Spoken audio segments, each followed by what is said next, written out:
remember, but I do remember the weekend before you did the podcast with Amara, I woke Caden up to bother him, and I had this full-blown, more of a rant than a conversation with him. Like, I think I'm chronically ill. Like, there's something wrong with me and nobody knows what's wrong with me. And I don't want to sound crazy, but I think I'm chronically ill. And Caden was like, and you might be. And I was like, right, okay, cool. That's all you have to say. Well, and that's a hard thing. You know, your boyfriend is trying to be supportive. What do you say in the middle of the night? Your mind is racing, going a million miles an hour. And even for me as your dad, like, I was looking at what are the next steps, but I'm not the one.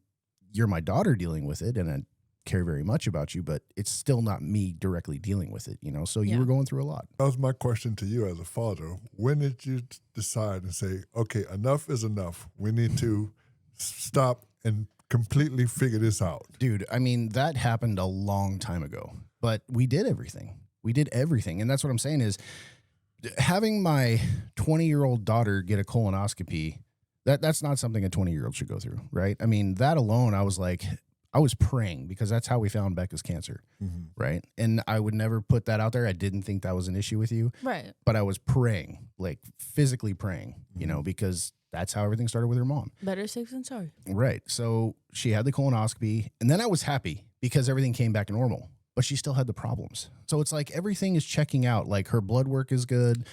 She's got snakes running in all the ends with cameras looking at everything, and everything looks good. One thing I didn't cover, I was also seeing a neurologist when I was, I think, 16-ish, for chronic migraines. That's right. You had really bad migraines. Yes, and I was given nortriptyline for them.